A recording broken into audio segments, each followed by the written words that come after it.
ಮದುವೆ ಆದಮೇಲೆ ಚಂದನ ಮತ್ತು ವಿರಾಟ್ ಅವರಿಬ್ಬರಿಗೂ ಸೇರಿಸಿ ಫೋಟೋಗಳನ್ನ ಕ್ಲಿಕ್ ಮಾಡ್ತಿರ್ತಾರೆ ಮೀಡಿಯಾದವರು. ಎಲ್ಲರೂ ಕೂಡ ಅವರಿಬ್ಬರ ಕಡೆಯೇ ನೋಡ್ತಾ ಇರ್ತಾರೆ. ಆನಂತರ ಕೆಲವು ಫ್ಯಾಮಿಲಿ ಫೋಟೋಗಳನ್ನ ಕ್ಲಿಕ್ ಮಾಡಿದ ಮೇಲೆ ಹ್ಯಾಪಿಯಾಗಿರೋ ವಿರಾಟ್ ಕಡೆ ನೋಡ್ತಿರ್ತಾನೆ ನಿಖಿಲ್. ಏನಾಯಿತು ನಿಖಿಲ್ ಅಂತ ಅವನ ಭುಜದ ಮೇಲೆ ಕೈ ಹಾಕಿ ಕೇಳ್ತಾಳೆ ತನುಜಾ. ಚಂದನ ವಿರಾಟ್ ಪಕ್ಕದಲ್ಲಿದ್ದರೆ ಅವನೆಷ್ಟು ಹ್ಯಾಪಿಯಾಗಿದ್ದಾನೆ ನೋಡು ಅಂತ ತನುಜಾ ಕಡೆ ನೋಡಿ ಹೇಳ್ತಾನೆ ನಿಖಿಲ್. ಜಸ್ಟ್ ಯಾವುದೇ ಪ್ರಾಬ್ಲಮ್ ಬರೆದಿದ್ದರೆ ಸಾಕು, ಅವ್ರ ಲೈಫ್ಗೆ ಯಾವುದೇ ಪ್ರಾಬ್ಲಮ್ ಬರೋದಿಲ್ಲ. ಒಂದು ವೇಳೆ ಬಂದರೂ ಕೂಡ ವಿರಾಟ್ ಇದ್ದಾನಲ್ವಾ, ಎಲ್ಲವನ್ನ ಹ್ಯಾಂಡಲ್ ಮಾಡಿಬಿಡ್ತಾನೆ. ಹೌದು ಗೊತ್ತು ನನಗೆ ಹೇಗೆ ಹ್ಯಾಂಡಲ್ ಮಾಡ್ತಾರೋ ಅಂತ ನಿಖಿಲ್ ಕಡೆ ನೋಡ್ತಾಳೆ ತನುಜಾ. ತನು ಪ್ಲೀಸ್, ನಾವು ಅದರ ಬಗ್ಗೆ ಡಿಸ್ಕಸ್ ಮಾಡ್ತಿದ್ರೆ ಬೆಟರ್. ಆ್ಯಂಡ್ ಈಗ ಅವೆಲ್ಲವೂ ಎಂಡ್ ಆಗೋಗಿದೆ. ಎಂಡ್ ಆದ ಹಾಗೆ ಅನ್ನಿಸ್ತಿದೆ ನಿಖಿಲ್. ಆದರೆ ಒಂದು ಹೇಳು, ಎಂದಾದರೂ ಈ ವಿಷಯಗಳೆಲ್ಲ ಚಂದನಾಳಿಗೆ ತಿಳಿದ್ರೆ ಹೇಗೆ ಭರಿಸ್ತಾಳೆ ಅವೆಲ್ಲವನ್ನ? ಆದರೆ ಚಂದನಾಳಿಗೆ ಅವೆಲ್ಲವನ್ನ ಯಾರು ಹೇಳ್ತಾರೆ ಅಂತ ಕೋಪದಿಂದ ತನುಜಾ ಕಡೆ ನೋಡ್ತಾನೆ ನಿಖಿಲ್. ರಿಲ್ಯಾಕ್ಸ್, ನಾನು ಹೇಳೋದಿಲ್ಲ, ಬಟ್ ನಿಜ ಯಾವತ್ತಿದ್ರೂ ಹೊರಬರುತ್ತೆ ನಿಖಿಲ್. ಹೇಗೆ ಯಾವಾಗ ಎಂಬುದು ನಮಗೂ ತಿಳಿಯೋದು. ಆದರೆ ನಾವು ಎಷ್ಟೇ ಮುಚ್ಚಿಟ್ರೂ ಕೆಲವು ವಿಷಯಗಳು ಮುಚ್ಚಿಡೋದಕ್ಕಾಗೋದಿಲ್ಲ. ವಿರಾಟ್ ಮತ್ತು ಚಂದನ ಕಡೆ ನೋಡ್ತಾ, ನಿಜವನ್ನು ಯಾರು ಕೂಡ ಮುಚ್ಚಿಡೋದಕ್ಕೆ ಸಾಧ್ಯ ಇಲ್ಲ. ಜಸ್ಟ್ ಚಂದನಾಳಿಗೆ ಮಾತ್ರ ಯಾರೂ ಹೇಳಿಲ್ಲ ಮತ್ತು ಎಂದಿಗೂ ಈ ವಿಷಯ ಅವಳಿಗೆ ತಿಳಿಯೋದಿಲ್ಲ. ನಾವು ಯಾರೂ ತಿಳಿಯೋದಕ್ಕೆ ಬಿಡೋದಿಲ್ಲ. ವಿರಾಟ್ ಅವರು ಮಹಾದೇವ್ ಅಂಕಲ್ ಅಷ್ಟೇ ಅಲ್ಲದೆ ಇನ್ನಾರಾದರೂ ಏನಾದರೂ ಮಾಡಿದಾರಾ ಅಂತ ಕೇಳ್ತಾಳೆ ತನುಜಾ. ಯಾರ್ಯಾರು ತಪ್ಪು ಮಾಡಿದಾರೋ ಅವರೆಲ್ಲರನ್ನ ಶಿಕ್ಷಿಸಿದಾನೆ ಅಂತಾನೆ ನಿಖಿಲ್. ನಿಶಾ ತನ್ನ ಫ್ಲ್ಯಾಟ್ನಲ್ಲಿ ಕೂತು ಟಿ ವಿಯಲ್ಲಿ ಬರ್ತಿರೋ ವಿರಾಟ್ ಮತ್ತು ಚಂದನ ಇಂಟರ್ವ್ಯೂ ನೋಡ್ತಿರ್ತಾಳೆ. ತುಂಬ ಕೋಪದಿಂದ ಸೇಡು ತುಂಬಿದ ಕಣ್ಣುಗಳಿಂದ ಸ್ಕ್ರೀನ್ ಕಡೆ ನೋಡ್ತಿರ್ತಾಳೆ. ತನ್ನ ಕೈಯಲ್ಲಿರೋ ವೈನ್ ಸಿಪ್ ಮಾಡ್ತಾ ಎಷ್ಟು ಹ್ಯಾಪಿಯಾಗಿರಬೇಕು ಈಗಲೇ ಇರಿ, ಯಾಕಂದರೆ ಬಹಳ ಬೇಗ ನಾನು ನಿಮ್ಮ ಲೈಫ್ನಲ್ಲಿ ಹ್ಯಾಪಿನೆಸ್ ಇಲ್ಲದಂತೆ ಮಾಡ್ತೀನಿ, ನಿಮ್ಮಿಬ್ಬರನ್ನ ಅಸಲು ಬಿಡೋದಿಲ್ಲ ಅಂತ ವೈನ್ ಗ್ಲಾಸನ್ನು ಟಿ ವಿ ಮೇಲೆ ಎಸಿತಾಳೆ. ಫೋಟೋ ಸೆಷನ್ ನಂತರ ತನುಜಾ ಚಂದನಾಳನ್ನು ಕರ್ಕೊಂಡು ಹೋಗ್ತಿದ್ರೆ ಅವಳ ಕೈ ಹಿಡಿದು ನಿಲ್ಲಿಸ್ತಾನೆ ವಿರಾಟ್. ಕೋಪದಿಂದ ತನುಜಾ ಕಡೆ ನೋಡ್ತಾ, ಡೋಂಟ್ ಟಚ್ ಹರ್ ಅಂತ ಗಂಭೀರ ಧ್ವನಿಯಲ್ಲಿ ಹೇಳ್ತಾನೆ ವಿರಾಟ್. ಆ ಧ್ವನಿಗೆ ತನುಜಾ ಭಯಪಡ್ತಾಳೆ. ಅಷ್ಟರಲ್ಲಿ ಅಲ್ಲಿಗೆ ನಿಖಿಲ್ ಬಂದು, ಯಾಕಷ್ಟೊಂದು ಕೋಪ ಮಾಡ್ಕೊಳ್ತೀಯಾ? ನಾಳೆ ನಿಮ್ಮಿಬ್ಬರಿಗೂ ಸತ್ಯನಾರಾಯಣ ವ್ರತ ಇದೆ, ಆಮೇಲಷ್ಟೇ ನೀವಿಬ್ಬರು ಒಂದೇ ಕಡೆ ಇರಬೇಕು. ನಿಖಿಲ್ ಕಡೆ ಕೋಪದಿಂದ ನೋಡ್ತಾ, ನನಗೆ ಅವೆಲ್ಲವೂ ಇಷ್ಟ ಇಲ್ಲ. ಆ್ಯಂಡ್ ಈ ದಿನವೇ ನಮ್ಮ ಫಸ್ಟ್ ನೈಟ್ ಅಂತ ಎಲ್ಲರ ಮುಂದೆ ಚಂದನಾಳನ್ನು ಎತ್ಕೊಂಡು ಅಲ್ಲಿಂದ ಹೊರಟು ಹೋಗ್ತಾನೆ ವಿರಾಟ್. ವಿರಾಟ್ ಅವರೇ ಎಲ್ಲರೂ ನೋಡ್ತಿದ್ದಾರೆ ಅಂತ ಚಂದನ ಹೇಳಿದ್ರು ಕೇಳಿಸ್ಕೊಳ್ಳದೆ ಫಸ್ಟ್ ನೈಟ್ಗಾಗಿ ರೆಡಿ ಮಾಡಿದ ರೂಮ್ ಒಳಗೆ ಕರೆದೊಯ್ತಾನೆ ವಿರಾಟ್. ಹೂಗಳಿಂದ ಅಲಂಕರಿಸಿದ ಆ ರೂಮ್ ನೋಡಿ ಚಂದನ ತುಂಬ ಹ್ಯಾಪಿ ಆಗ್ತಾಳೆ. ವಿರಾಟ್ ಅವರೇ, ಈ ರೂಮ್ ತುಂಬ ಚೆನ್ನಾಗಿದೆ ಅಂತ ಹೇಳ್ತಿರೋ ಚಂದನಾಳ ಸೊಂಟ ಹಿಡಿದು ಹತ್ತಿರ ಕೇಳಿಕೊಂಡು ತುಟಿಗಳನ್ನ ಕಚ್ಚಿ ತುಂಬ ಡೀಪಾಗಿ ಕಿಸ್ ಮಾಡ್ತಾನೆ ವಿರಾಟ್. 10 ನಿಮಿಷಗಳ ನಂತರ ಅವಳನ್ನ ಬಿಟ್ಟು ಬೆಡ್ ಮೇಲೆ ಮಲಗಿಸಿ ಅವಳ ಮೇಲೆ ಸೇರಿ ಇಷ್ಟು ದಿನಗಳ ಕಾಲ ಅವರಿಬ್ಬರ ನಡುವೆ ಇದ್ದ ದೂರವನ್ನು ಆ ರಾತ್ರಿ ಇಡೀ ಒಬ್ಬರ ಮೇಲೊಬ್ಬರು ತೋರಿಸ್ಕೊಳ್ತಾ ಎಷ್ಟೋ ಬೆಳಗಿನ ಜಾವದ ಸಮಯದಲ್ಲಿ ನಿದ್ರೆಗೆ ಜಾರ್ತಾರೆ ಇಬ್ಬರು. ಬೆಳಗ್ಗೆ ಕಿಟಕಿಯಿಂದ ಬಿಸಿಲು ಮುಖದ ಮೇಲೆ ಬಿದ್ದಾಗ ಮೆಲ್ಲಗೆ ಕಣ್ತೆರೆದು ನೋಡ್ತಾಳೆ ಚಂದನ.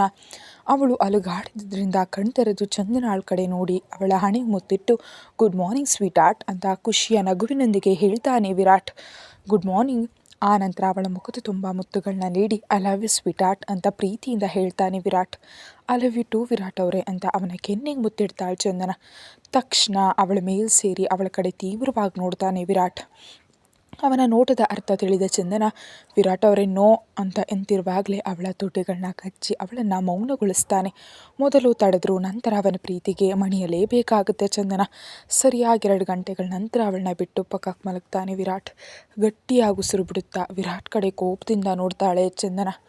ಏನಾಯಿತು ಸ್ವೀಟ್ ಆರ್ಟ್, ನೀವು ತುಂಬ ಬ್ಯಾಡ್, ನಾನು ನಿಮ್ಮ ಜೊತೆ ಮಾತಾಡೋದಿಲ್ಲ. ರಿಯಲಿ? ವಿರಾಟ್ ಅವರೇ ಪ್ಲೀಸ್, ನೀವು ಹೀಗೆ ಮಾಡಬೇಡಿ, ನೋಡೆ ಹೇಗೆ ಬೈಟ್ ಮಾಡಿದ್ದೀರಾ, ನನಗೆ ಬಾಡಿ ಪೈನ್ಸ್ ಬರ್ತಿದೆ ಅಂತ ಅಳೋ ಮುಖದಿಂದ ಹೇಳ್ತಿರೋ ಚಂದನಾಳನ್ನು ಎತ್ಕೊಂಡು ಹಾಗೆ ವಾಶ್ರೂಮ್ ಕರೆದೊಯ್ದು ಬಾತ್ ಟಬ್ಬಲ್ಲಿ ಕೂರಿಸಿ ಹಾಟ್ ವಾಟರ್ ಆನ್ ಮಾಡ್ತಾನೆ ವಿರಾಟ್. ಅವಳ ಕಡೆ ನೋಡ್ತಾ, you are so sensitive sweetheart ಅಂತಾನೆ ವಿರಾಟ್. ನಿಮಗೆ ಅಸಲು ನಾಚಿಕೆ ಇಲ್ಲ ವಿರಾಟ್ ಅವರೇ, ನಿನ್ನ ಹತ್ರ ನನಗೆ ನಾಚಿಕೆ ಯಾಕೆ ಸ್ವೀಟ್ ಆರ್ಟ್? ಆ ನಂತರ ಇಬ್ಬರು ಫ್ರೆಶ್ ಆಗಿ ಹೊರಬಂದು ಡ್ರೆಸ್ ಮಾಡ್ಕೊಂಡ್ಮೇಲೆ ಕೆಳಗೆ ಹಾಲಿಗೆ ಬರ್ತಾರೆ. ಅಲ್ಲಿ ತನುಜಾ, ನಿಖಿಲ್, ಆನಂದ್, ಶ್ರುತಿ 4 ಕಾಫಿ ಎಂಜಾಯ್ ಮಾಡ್ತಿರ್ತಾರೆ. ಅವರ ಹತ್ರ ಹೋಗಿ ಎಲ್ಲರ ಕಡೆ ನೋಡ್ತಾ, ನೀವೆಲ್ಲರೂ ಕೂಡ ರಿಟರ್ನ್ ಹೋಗಿ ಅಂತ ಹೇಳಿ ಚಂದನಾಳನ್ನು ಡೈರೆಕ್ಟಾಗಿ ಟೆರೆಸ್ ಮೇಲೆ ಕರೆದೊಯ್ತಾನೆ ವಿರಾಟ್. ಅಲ್ಲಿ ಈಗಾಗಲೇ ಹೆಲಿಕಾಪ್ಟರ್ ರೆಡಿಯಾಗಿರುತ್ತೆ. ವಿರಾಟ್ ಅವರೇ, ನಾವೀಗ ಎಲ್ಲಿಗೆ ಹೋಗ್ತಿದ್ದೀವಿ? ಹನಿಮೂನ್ ಸ್ವೀಟ್ ಆರ್ಟ್, ನಿಜವಾಗಿಯೂ ನಾವು ಹನಿಮೂನ್ಗೆ ಹೋಗ್ತಿದ್ದೀವಾ ಅಂತ ತುಂಬ ಎಕ್ಸೈಟಾಗಿ ಕೇಳ್ತಾಳೆ ಚಂದನ. ಎಸ್ ಸ್ವೀಟ್ ಆರ್ಟ್ ಅಂತ ಅವಳನ್ನ ಜಾಗ್ರತೆಯಿಂದ ಹೆಲಿಕಾಪ್ಟರ್ ಒಳಗಡೆ ಕರೆದೊಯ್ದು ವಿಂಡೋ ಸೀಟ್ನಲ್ಲಿ ಕೂರಿಸಿ ಅವಳ ಪಕ್ಕದಲ್ಲಿ ಕೂತ್ಕೊಳ್ತಾನೆ ವಿರಾಟ್. ವಿರಾಟ್ ಅವರೇ, ನಾವು ಎಲ್ಲಿಗೆ ಹೋಗ್ತಿದ್ದೀವಿ? Maldives. Wow, Maldives, I am very excited ಅಂತ ಖುಷಿಯಿಂದ ಹೇಳ್ತಾಳೆ ಚಂದನ. ಚಂದನ ಅಷ್ಟು ಖುಷಿಯಾಗಿ ಇರೋದನ್ನು ಕಂಡು ಅವಳ ಕೆನ್ನೆಗೆ ಮುತ್ತಿಟ್ಟು I love you sweetheart ಅಂತಾನೆ. ಚಂದನ ವಿಂಡೋದಿಂದ ಹೊರಗೆ ನೋಡ್ತಾ ಇರ್ತಾಳೆ. ಹೆಲಿಕಾಪ್ಟರ್ನಲ್ಲಿ ಕುಳಿತಾಗಿನಿಂದ ತನ್ನ ಕಡೆ ಅಸಲು ನೋಡಿದ ಚಂದನ ಭುಜ ಹಿಡಿದು ತನ್ನ ಕಡೆ ಎಳೆದುಕೊಂಡು I want your attention only for me sweet art ಅಂತಾನೆ ವಿರಾಟ್. ಶಾಕಾಗಿ ಅವನ ಕಡೆ ನೋಡ್ತಾ, ನಿಮ್ಮಲ್ಲಿ ತುಂಬ ಪೊಸೆಸಿವ್ನೆಸ್ ಇದೆ ವಿರಾಟ್ ಅವರೇ. ಅವಳ ಕೆನ್ನೆಗೆ ಮುತ್ತಿಟ್ಟು any doubt sweetheart, let's go ಅಂತ ಹೆಲಿಕಾಪ್ಟರ್ ಲ್ಯಾಂಡ್ ಆದ ಕೂಡಲೇ ಇಬ್ಬರು ಕೆಳಗಿಳಿತಾರೆ.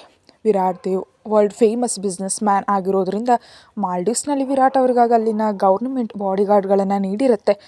ಹನಿಮೂನ್ ಕಾಟೇಜ್ಗೆ ಹೋಗ್ತಿರುವಾಗ ರಸ್ತೆಯನ್ನೆಲ್ಲ ಚಂದನ ವಿಂಡೋದಿಂದ ನೋಡ್ತಿರ್ತಾಳೆ. ಅದು ವಿರಾಟ್ನಿಗೆ ಇಷ್ಟ ಆಗೋದಿಲ್ಲ. ತನ್ನಂತಾನಿಷ್ಟೇ ಕಂಟ್ರೋಲ್ ಮಾಡಿ ಕಾಮ್ ಆಗಿರೋಣ ಅಂದ್ಕೊಂಡ್ರು ಅವನ ಒಳಗಿರುವ ರುದ್ರನು ಹೊರಗೆ ಬರಲು ತುಂಬ ಟ್ರೈ ಮಾಡ್ತಿರ್ತಾನೆ. ಇನ್ನು ಅವನಲ್ಲಿ ಕಂಟ್ರೋಲ್ ಮಾಡೋವಂಥ ಶಕ್ತಿ ಮುಗಿದು ಹೋಗಿ ಚಂದನಾಳ ಮುಖವನ್ನು ತನ್ನ ಕಡೆ ತಿರುಗಿಸಿ, ಇನ್ನಷ್ಟೇ ನಾನು ನಿನಗೆ ಒಂದು ವಿಷಯ ಹೇಳಿದೆ, ಮರೆತು ಹೋಯ್ತಾ ಅಂತ ಗಂಭೀರ ಧ್ವನಿಯಲ್ಲಿ ಕೇಳ್ತಾನೆ ವಿರಾಟ್. ನೆನಪಿದೆ ವಿರಾಟ್ ಅವರೇ, ಈಗ ನಾನು ನಿಮ್ಮನ್ನು ಮಾತ್ರ ನೋಡ್ತೀನಿ ಅಂತ ಇನ್ಯಾವ ಕಡೆಗೆ ನೋಡಿದೆ ಅವನ ಕಡೆಗೆ ನೋಡ್ತಾ ಕೂತ್ಕೊಳ್ತಾಳೆ Chandana. That's like my sweetheart. ಸ್ವಲ್ಪ ಸಮಯದ ನಂತರ ಕಾರ್ ನಿಂತ ಮೇಲೆ ಇಬ್ಬರು ಹೊರಬರ್ತಾರೆ. ಆ ಸುತ್ತಮುತ್ತಲಿನ ಜಾಗ ನೋಡಿ ತುಂಬ ಹ್ಯಾಪಿಯಾಗಿ ಫೀಲ್ ಆಗ್ತಾಳೆ ಚಂದನ. ವಾ ವಿರಾಟ್ ಅವರೇ, ವಾಟರ್ ಹೌಸ್ ತುಂಬ ತುಂಬ ಚೆನ್ನಾಗಿದೆ ಅಂತ ಅವನ್ನ ಹಗ್ ಮಾಡ್ಕೊಳ್ತಾಳೆ. ಅವಳ ಸುತ್ತ ಕೈ ಹಾಕಿ, ನಿನ್ನ ಹ್ಯಾಪಿನೆಸ್ಗಾಗಿ ನಾನು ಏನಾದರೂ ಮಾಡ್ತೀನಿ ಸ್ವೀಟ್ ಆರ್ಟ್ ಅಂತ ಅಲ್ಲಿಂದ ವಾಟರ್ ಹೌಸ್ ಒಳಗಡೆ ಕರೆದೊಯ್ತಾನೆ. ಒಳಗಡೆ ಹೋಗಿ ಆ ಕಾಟೇಜ್ ಪೂರ್ತಿ ನೋಡಿದ ಚಂದನ ಇನ್ನೂ ಹ್ಯಾಪಿಯಾಗಿ ಫೀಲ್ ಆಗ್ತಾಳೆ. ಪೂರ್ತಿ ವೈಟ್ ಆ್ಯಂಡ್ ಬ್ರೌನ್ ಕಲರ್ನಲ್ಲಿರೋದ್ರಿಂದ ಅವಳಿಗೆ ತುಂಬ ಇಷ್ಟ ಆಗಿ ವಿರಾಟ್ ಕೆನ್ನೆಗೆ ಮುತ್ತಿಟ್ಟು, ವಿರಾಟ್ ಅವರೇ ನನಗಿದು ತುಂಬ ಇಷ್ಟ ಆಯಿತು, ಐ ಲವ್ ಇಟ್ ಅಂತ ಖುಷಿಯಿಂದ ಹೇಳ್ತಿರುವಾಗಲೇ ಅವನ ಮುಖದಲ್ಲಿ ನಗು ಮಾಯವಾಗಿ ಗಟ್ಟಿಯಾಗಿ ಮುಷ್ಟಿ ಬಿಗಿತಾನೆ. ವಿರಾಟ್ ಕೋಪದ ಬಗ್ಗೆ ತಿಳಿಯಾದ ಚಂದನ ಪೂರ್ತಿ ನೋಡ್ತಾ ಹ್ಯಾಪಿಯಾಗಿ ನಗ್ತಿದ್ರೆ ಅವಳ ಭುಜ ಹಿಡಿದು ಗೋಡೆಗೆ ಪಿನ್ ಮಾಡಿ ಕೋಪದಿಂದ ಅವಳ ಕಡೆ ನೋಡ್ತಾನೆ. ಏನಾಯಿತು ವಿರಾಟ್ ಅವರೇ? Sweetheart, you really love it? ಅವನ ಧ್ವನಿಯಲ್ಲಿನ ವ್ಯತ್ಯಾಸ ಗಮನಿಸಿ, ನಿಜಕ್ಕೂ ನಾನೀಗ ಏನಂದೆ ಅಂತ ವಿರಾಟ್ ಅವರು ಇಷ್ಟೊಂದು ಕೋಪ ಮಾಡ್ಕೋತಿದ್ದೀರಿ ಅಂತ ಮನಸ್ಸಿನಲ್ಲಿ ಅಂದ್ಕೊಳ್ತಾಳೆ ಚಂದನ. ತಕ್ಷಣ ಒಂದು ಕುತ್ತಿಗೆ ಸುತ್ತ ಕೈ ಹಾಕಿ, ನನಗೆ ಈ ಪ್ಲೇಸ್ ಇಷ್ಟ ಆಯಿತು, ಆದರೆ ನಿಮ್ಮಷ್ಟಲ್ಲ, ಇದು ಜಸ್ಟ್ ಒಂದು ಹೌಸ್, ಆದರೆ ನೀವು ನನ್ನ ಲೈಫ್ ಅಂತ ಚಂದನ ಅಂದ ಕೂಡಲೇ ವಿರಾಟ್ ಮುಖದಲ್ಲಿ ನಗು ಮೂಡುತ್ತೆ. ಅವಳ ಕಣ್ಣಲ್ಲಿ ಕಣ್ಣಿಟ್ಟು ನೋಡ್ತಾ, ಕಿಸ್ ಮಿ ಸ್ವೀಟ್ ಆರ್ಟ್ ಅಂತಾನೆ ವಿರಾಟ್. ವಿರಾಟ್ ಅವರೇ, ಅದು ನಾನು ಪ್ರೂವ್ ಮಿ ಸ್ವೀಟ್ ಆರ್ಟ್, ನಿನಗೆ ನಾನೇ ಅತಿ ಹೆಚ್ಚು ಇಷ್ಟ ಅಂತಾದರೆ ಪ್ರೂವ್ ಮಾಡ್ಕೊ, ಕಿಸ್ಮಿ ಅಂತ ವಿರಾಟ್ ಅಂದ ತಕ್ಷಣ ಅವನ ತುಟಿಗಳನ್ನ ಹಚ್ತಾಳೆ ಚಂದನ. ಚಂದನ ಸೊಂಟ ಸುತ್ತ ಗಟ್ಟಿಯಾಗಿ ಕೈ ಬಿಗಿದು ಆ ಕಿಸ್ಸನ್ನು ತಾನು ಹ್ಯಾಂಡಲ್ ಮಾಡ್ತಾ ಮುತ್ತಿನ ಗಾಢತೆಯನ್ನೇ ಹೆಚ್ಚಿ 15 ನಿಮಿಷಗಳ ನಂತರ ಅವಳನ್ನ ಬಿಟ್ಟು ಭುಜದ ಮೇಲೆ ತುಟಿಗಳನ್ನ ಇರಿಸ್ತಾನೆ. ಕಣ್ಣು ಮುಚ್ಚಿ ಗಟ್ಟಿಯಾಗಿ ಉಸಿರಾಡ್ತಿರ್ತಾಳೆ ಚಂದನ. ಸ್ವಲ್ಪ ಸಮಯದ ನಂತರ ಚಂದನಾಳ ಕಡೆ ನೋಡಿ ಅವಳ ಹಣೆಗೆ ಮುತ್ತಿಟ್ಟು ದೂರ ಸರಿದು, ನಾವು ನಾಳೆಯಿಂದ ಮಾಲ್ಡೀವ್ಸ್ ನೋಡಲು ಹೋಗೋಣ, ಇನ್ನು ನಂಗೆ ಸ್ವಲ್ಪ ಕೆಲಸ ಇದೆ, ಓಕೆ ಅಂತ ವಿರಾಟ್ ಕೆನ್ನೆಗೆ ಮುತ್ತಿಟ್ಟು ವಾಶ್ರೂಮ್ಗೆ ಹೊರಟೋಗ್ತಾಳೆ ಚಂದನ. ಲಿವಿಂಗ್ ರೂಮ್ ಸೋಫಾದಲ್ಲಿ ಕೂತು ತನ್ನ ಐಪ್ಯಾಡ್ ತೆಗೆದು ವರ್ಕ್ ಮಾಡೋದಕ್ಕೆ ಸ್ಟಾರ್ಟ್ ಮಾಡ್ತಾನೆ. ಮದುವೆಯ ಸಲುವಾಗಿ ವರ್ಕ್ ನೆಗ್ಲೆಕ್ಟ್ ಮಾಡಿದ್ದ ವಿರಾಟ್ ಇಂದು ಎಲ್ಲ ವರ್ಕ್ ಕಂಪ್ಲೀಟ್ ಮಾಡಿ ನಾಳೆಯಿಂದ ಚಂದನಾಳ ಜೊತೆ ಎಂಜಾಯ್ ಮಾಡಬೇಕಂತ ಅಂದ್ಕೊಂಡಿದ್ದಾನೆ. ಅದಕ್ಕೆ ತಾನು ಹ್ಯಾಂಡಲ್ ಮಾಡಬೇಕಾದದ್ದನ್ನೆಲ್ಲ ಮಾಡ್ತಾ ಇದ್ದಾನೆ. ಇಂಡಿಯಾದಲ್ಲಿರೋ ವರ್ಕ್ ಪೂರ್ತಿ ನಿಖಿಲ್ ಮತ್ತು ಆನಂದ್ ನೋಡ್ಕೊಳ್ತಾರೆ. ವಿರಾಟ್ ವರ್ಕ್ನಲ್ಲಿ ಬ್ಯುಸಿ ಇದ್ದಿದ್ದರಿಂದ ಚಂದನ ಶ್ರುತಿ ಮತ್ತು ತನುಜಾ ಅವರಿಗೆ ಕಾಲ್ ಮಾಡಿ ಮಾತುಕತೆಯಲ್ಲಿ ಬ್ಯುಸಿ ಆಗ್ತಾಳೆ. ರಾತ್ರಿ ವಿರಾಟ್ ಡಿನ್ನರ್ ಆರ್ಡರ್ ಮಾಡಿದ್ರಿಂದ ಇಬ್ಬರು ಡಿನ್ನರ್ ಮಾಡಿ ಮಲಗಿಬಿಡ್ತಾರೆ. ನಂತರದ ದಿನ ಬೆಳಗ್ಗೆ ಕಣ್ತೆರೆದ ಚಂದನಾಳಿಗೆ ಅವಳ ಕಣ್ಣು ಮುಂದೆ ವಿರಾಟ್ ಹ್ಯಾಂಡ್ಸಮ್ ಮುಖ ಕಾಣಿಸುತ್ತೆ. ಅವಳ ಸೊಂಟ ಸುತ್ತ ಕೈ ಹಾಕಿ ಎದೆ ಮೇಲೆ ತಲೆ ಇಟ್ಟು ಮಲಗಿರ್ತಾನೆ ವಿರಾಟ್. ಅವನ ಕೆನ್ನೆ ಮೇಲೆ ಕೈ ಇಟ್ಟು, ನೀವು ತುಂಬ ತುಂಬ ಗುಡ್ ಬಾಯ್ ವಿರಾಟ್ ಅವರೇ, ಐ ರಿಯಲಿ ಲವ್ ಯು ಅಂತ ಅವನ ಕೆನ್ನೆ ಎಳಿತಾಳೆ ಚಂದನ. ಅಷ್ಟರಲ್ಲಿ ಕಣ್ತೆರೆದು ಅವಳ ಕಡೆ ನೋಡ್ತಾನೆ ವಿರಾಟ್. Good morning Virat. ತಕ್ಷಣ ಅವಳ ಮೇಲೆ ಸೇರಿ ಗುಡ್ ಮಾರ್ನಿಂಗ್ ಅಂತ ಚಂದನಾಳ ಕೆನ್ನೆಯನ್ನು ಗಟ್ಟಿಯಾಗಿ ಹಚ್ತಾನೆ ವಿರಾಟ್. ವಿರಾಟ್ ಅವರೇ, ನೀವು ತುಂಬ ಬ್ಯಾಡ್ ಬಾಯ್ ಅಂತಾಳೆ ಚಂದನ. ರಿಯಲಿ ಸ್ವೀಟ್ ಆರ್ಟ್, ಈಗಷ್ಟೇ ಗುಡ್ ಬಾಯ್ ಅಂದ್ಯಲ್ಲ ಅಂತ ಕಣ್ಣು ಮಿಟುಕಿಸ್ತಾನೆ ವಿರಾಟ್. ಅದಾಗಲೇ ನೀವು ಮಲಗಿದ್ದಾಗ ಗುಡ್ ಬಾಯ್, ಆದರೆ ಈಗ ಬ್ಯಾಡ್ ಬಾಯ್ ಅಂತ ಕ್ಯೂಟಾಗಿ ಹೇಳ್ತಾಳೆ Chandana. Sweetheart, you are so cute ಅಂತ ಚಂದನಾಳಿಗೆ ಕಿಚಿ ಕಿಚಿ ಮಾಡ್ತಾನೆ ವಿರಾಟ್. ಕಿಲ ಕಿಲ ನಗ್ತಾ ಅತ್ತಿತ್ತ ಹೊರಡಾಡ್ತಾಳೆ ಚಂದನ. ಸ್ವಲ್ಪ ಸಮಯದ ನಂತರ ವಿರಾಟ್, ಪ್ಲೀಸ್ ನಕ್ಕು ನಕ್ಕು ಹೊಟ್ಟೆ ನೋವು ಬರ್ತಿದೆ ಅಂತಾಳೆ. ತಕ್ಷಣ ಅವಳನ್ನು ಎತ್ಕೊಂಡು ವಾಶ್ರೂಮ್ ಕರೆದೊಯ್ದು ಫ್ರೆಶ್ ಆಗಿ ಹೊರಗೆ ಬಂದ ಮೇಲೆ, ಸ್ವೀಟ್ ಆರ್ಟ್, ಇಂದು ಎಲ್ಲಿಗೆ ಹೋಗೋಣ ಅಂತ ಕೇಳ್ತಾನೆ. ಗ್ರ್ಯಾಂಡ್ ಫ್ರೈಡ್ ಮಸೀದಿ ಅಂತಾಳೆ ಚಂದನ. ಓಕೆ ಸ್ವೀಟ್ ಆರ್ಟ್ ಅಂತ ಇಬ್ಬರು ರೆಡಿ ಆಗ್ತಾರೆ. ಡ್ರೆಸ್ಸಿಂಗ್ ಟೇಬಲ್ನಲ್ಲಿ ತನ್ನನ್ನು ತಾನು ನೋಡಿಕೊಂಡು ಪರ್ಫೆಕ್ಟ್ ಅಂದ್ಕೊಂಡ್ಮೇಲೆ ಹಿಂದಕ್ಕೆ ತಿರುಗಿ ನೋಡ್ತಾಳೆ ಚಂದನ. ವಿರಾಟ್ ತನ್ನ ಫೋನ್ನಲ್ಲಿ ಏನೂ ಮಾಡ್ತಿರ್ತಾನೆ. ವಿರಾಟ್ ಅವರೇ ಆಮ್ ರೆಡಿ. ಫೋನ್ನಿಂದ ತಲೆ ಎತ್ತಿ ಒಮ್ಮೆ ಚಂದನ ಕಡೆ ನೋಡಿದ ಮೇಲೆ ಅವಳ ಹತ್ರ ಹೋಗಿ ಕೈ ಹಿಡಿದು ಹೊರಗೆ ಕರೆದೊಯ್ತಾನೆ. ಇಬ್ಬರು ವಾಟರ್ ಹೌಸ್ನಿಂದ ಹೊರಗೆ ಹೋಗ್ತಾರೆ. ಕಾರ್ನಲ್ಲಿ ಕೂತು ಚಂದನ ಹೇಳ್ದಂತೆ ಗ್ರ್ಯಾಂಡ್ ಫ್ರೈಡೆ ಮಸೀದಿಗೆ ಕರೆದೊಯ್ತಾನೆ ವಿರಾಟ್. ಆ ಮಸೀದಿ ಕಡೆ ನೋಡ್ತಾ, ವಾ ವಿರಾಟ್ ಅವರೇ ಎಷ್ಟು ಚೆನ್ನಾಗಿದೆ ಅಂತ ವಿರಾಟ್ ಕೈ ಹಿಡಿದು ಒಳಗಡೆ ಹೋಗ್ತಾಳೆ ಚಂದನ. ಆ ಪ್ಲೇಸ್ ಪೂರ್ತಿ ಸುತ್ತಿ ನೋಡಿರ್ತಾಳೆ ಚಂದನ. ವಿರಾಟ್ ಅವಳ ಫೋಟೋಗಳನ್ನ ಕ್ಲಿಕ್ ಮಾಡ್ತಿರ್ತಾನೆ. 1 ಗಂಟೆಯವರೆಗೆ ಅಲ್ಲಿ ಇದೇ ನಡೀತಿರುತ್ತೆ. ವಿರಾಟ್ ಅವರೇ, ನೀನು ನನ್ನ ಫೋಟೋಗಳನ್ನ ಯಾಕೆ ತೆಗೆದಿದ್ದೀರಿ ಅಂತ ಅವನ ಕಡೆ ನೋಡಿ ಕೇಳ್ತಾಳೆ ಚಂದನ. ನನಗೆ ನಿನ್ನೊಂದಿಗೆ ಪ್ರತಿ ಸೆಕೆಂಡ್ನ ಮೆಮೊರಿ ಬೇಕು ಸ್ವೀಟ್ ಆರ್ಟ್. ಆದರೆ ನಾನು ನಿಮ್ಮ ಹತ್ರವೇ ಇದ್ದೀನಲ್ಲ, ಮತ್ತು ಫೋಟೋಸ್ ಅಗತ್ಯ ಯಾಕೆ? ಅವಳ ಕೈ ಹಿಡಿದು ಹೊರಗೆ ಹೋಗ್ತಾ, ಖಂಡಿತ ಸ್ವೀಟ್ ಆರ್ಟ್, ನೀನು ಯಾವಾಗಲೂ ನನ್ನೊಂದಿಗೆ ನನ್ನ ಹತ್ರವೇ ಇರ್ತೀಯ. ಆದರೆ ನೀನು ಫೋಟೋ ಇಟ್ಕೊಳ್ಳೋದು ನನಗೆ ಕೆಲವು ವರ್ಷಗಳಿಂದ ಇರೋ ಅಭ್ಯಾಸ ಅಂತಾನೆ ವಿರಾಟ್. ಯಾವ ಅಭ್ಯಾಸ ವಿರಾಟ್ ಅವರೇ? ಸ್ವೀಟ್ ಆರ್ಟ್, ನನ್ನ ಅಭ್ಯಾಸದ ಬಗ್ಗೆ ನಿಂಗೆ ಚೆನ್ನಾಗಿ ಗೊತ್ತು ಅಂದ್ಕೊಳ್ತೀನಿ ಅಂತ ತೀವ್ರವಾಗಿ ಅವಳ ಕಡೆ ನೋಡಿ ಹೇಳ್ತಾನೆ ವಿರಾಟ್. ಅವನ ನೋಟ ಮತ್ತು ಮಾತುಗಳ ಅರ್ಥ ತಿಳಿದ ಚಂದನಾಳ ಕೆನ್ನೆಗಳು ಕೆಂಪಗಾಗಿ, ವಿರಾಟ್ ಅವರೇ, ನಿಮಗೆ ನಿಜಕ್ಕೂ ನಾಚಿಕೆ ಇಲ್ಲ ಅಂತ ಅವನ ಎದೆಯಲ್ಲಿ ತಲೆ ಮುಚ್ಕೊಳ್ತಾಳೆ. ಸ್ವೀಟ್ ಆರ್ಟ್, ನಾವು ಹನಿಮೂನಿಗೆ ಬಂದಿದ್ದೀವಿ. ದಟ್ ಮೀನ್ಸ್ ಈಗ ನಾವು ನಾಚಿಕೆ ಪಡಬಾರ್ದು ಅಂದ್ಕೊಳ್ತೀನಿ ಅಂತ ಅವಳ ಸುತ್ತ ಕೈ ಹಾಕಿ ಕೆನ್ನೆಗೆ ಮುತ್ತಿಡ್ತಾನೆ ವಿರಾಟ್. ಎಲ್ಲರೂ ಕೂಡ ಅವರನ್ನು ನೋಡಿ ಮೆಲ್ಲಗೆ ನಗ್ತಿರ್ತಾರೆ. ಆದರೂ ವಿರಾಟ್ಗೆ ಏನೂ ವ್ಯತ್ಯಾಸ ಆಗೋದಿಲ್ಲ. ತಲೆ ಎತ್ತಿ ಸುತ್ತಲೂ ನೋಡಿದ ಚಂದನಾಳಿಗೆ ಅವರ ಕಡೆ ಎಲ್ಲರೂ ನೋಡೋದು ಕಂಡು ವಿರಾಟ್ ಕಡೆ ನೋಡಿ, ವಿರಾಟ್ ಅವರೇ ಇದೆಲ್ಲ, ಇದು ನಮ್ಮ ಬೆಡ್ರೂಮ್ ಅಲ್ಲ ಅಂತಾಳೆ ಚಂದನ. ನಾನೇನು ಮಾಡಿದೆ ಸ್ವೀಟ್ ಆರ್ಟ್, ಜಸ್ಟ್ ನಿನ್ನ ಚೀಕ್ ಮೇಲೆ ಕಿಸ್ ಮಾಡಿದೆ ಅಷ್ಟೇ ಅಲ್ವಾ? ಹಾಗೂ ಮಾಡಬೇಡಿ. Are you challenging me? ಅವನ ಮಾತುಗಳನ್ನ ಇಗ್ನೋರ್ ಮಾಡ್ತಾ ಅಲ್ಲಿಂದ ಮುಂದೆ ಹೊರಟು ಹೋಗ್ತಾಳೆ ಚಂದನ.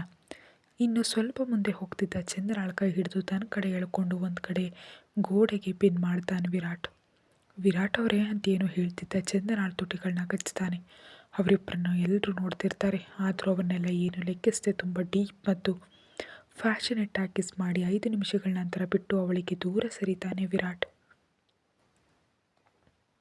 ಚಂದನ ಶಾಕ್ ಆಗಿ ಅವನ ಕಡೆ ನೋಡ್ತಿರ್ತಾಳೆ. ಅಷ್ಟರಲ್ಲಿದ್ದವರೆಲ್ಲರೂ ಚಪ್ಪಾಳೆ ತಟ್ಟಿದ್ರಿಂದ ಆ ಸುತ್ತಮುತ್ತಲೆಲ್ಲ ನೋಡ್ತಾಳೆ. ಅಲ್ಲಿ ಎಲ್ಲರೂ ಕೂಡ ಅವರಿಬ್ಬರ ಕಡೆ ಹಾಗೆ ನೋಡ್ತಿರೋದು ನಾಚಿಕೆಯಾಗಿ ವಿರಾಟ್ನನ್ನು ಅಪ್ಕೊಂಡು ಕಣ್ಣು ಮುಚ್ಕೊಳ್ತಾಳೆ ಚಂದನ.